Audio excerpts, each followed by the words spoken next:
Ya, Assalamualaikum warahmatullahi wabarakatuh, Bapak Ibu, teman-teman semua. Pada kesempatan kali ini saya ingin menjelaskan kaitannya dengan konsep podcast. Karena setelah saya coba cek ya, saya bukan dicek, saya renungi loh, saya renungi, saya praktekkan, ternyata ada beberapa hal ini bisa menjadikan pegangan untuk peningkatan soft skill. Mungkin salah satu gitu ya. Saya juga nggak tahu, mungkin nanti pengalaman Bapak Ibu bagaimana. Ini saya tulis biar nggak lupa aja gitu ya. Jadi baik Bapak Ibu. Nah ini pada podcast sebelumnya saya udah menerangkan sedikit bahwa podcast itu adalah keywordnya kita ada di penjelasan tentang konsep berupa teori begitu ya. Nah sehingga saya juga ini nggak tahu ya, pokoknya intinya mah inilah, dengan podcast ini ada beberapa hal yang menarik menurut saya kaitannya dengan karakter building atau apapun namanya lah, saya juga nggak tahu. Jadi podcast ini 3 point concept of character building. Nah, jadi yang pertama adalah content management. Bapak Ibu, teman-teman semua, ini jangan dianggap sepele masalah podcast, walaupun teori yang kita terangkan, tetapi tentu saja tetap kita harus memanage konten. Tentu saja kalau kita sebagai dosen jelas lah ya, reading before, kemudian menentukan topik, kemudian mempelajari material podcastnya seperti apa dan durasinya seperti apa. Nah, ini pun berlaku untuk mahasiswa, Bapak Ibu, teman-teman semua. Jadi bayangin mahasiswa kita artinya juga serius dalam menyiapkan konten podcast gitu. Dia nggak bisa sembarangan.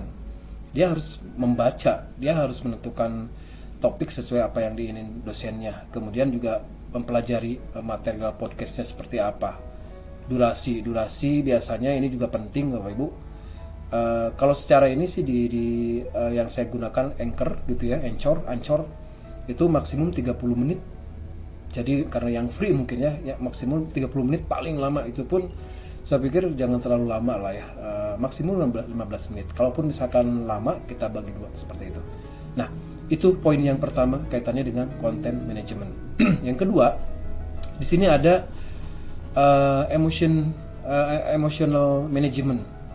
Nah Bapak Ibu teman-teman semua coba nanti coba ya, kalau kita lagi bad mood itu susah kita mau membuat apalagi video yang kelihatan mukanya gitu, ini suaranya aja. Nah sehingga di situ kita punya memanage emosional, bayangin, sehingga kita di situ kelihatan nanti mahasiswa, wah ini mahasiswa menjelaskannya atau tidak serius, tidak happy gitu ya, kemudian asal, itu nanti kelihatan gitu dari situ nanti, sehingga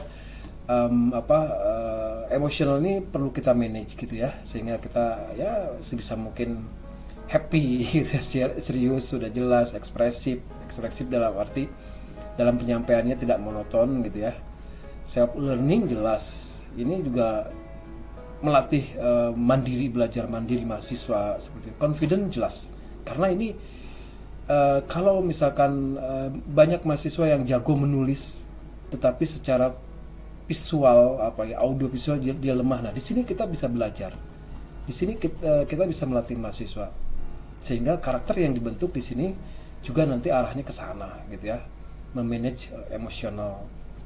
Nah yang ketiga di sini ada two way direction. Nah Bapak Ibu teman-teman semua, ini hati-hati dengan podcast.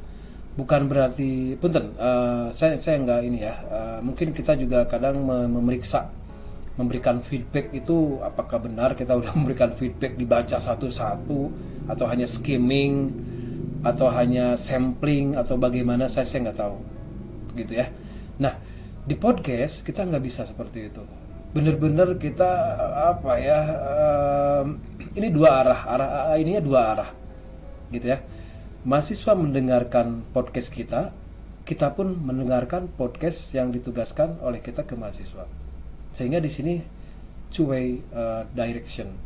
Nah di sini kita melatih simpati, empati, sabar, dan dalam sabar gitu. Kita misalkan apalagi misalkan kontennya yang 20 menit itu kan harus sabar, nggak boleh di skip atau dipercepat.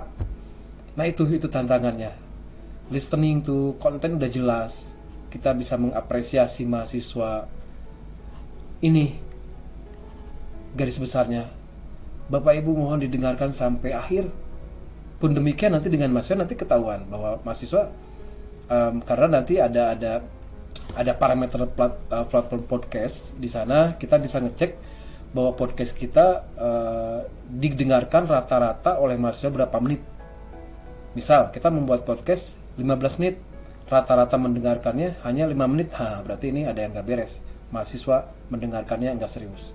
Nah itulah Bapak Ibu, menurut saya pengembangan podcast bagi saya pribadi ini sangat tertantang gitu ya, karena banyak hal yang bisa kita kerjakan.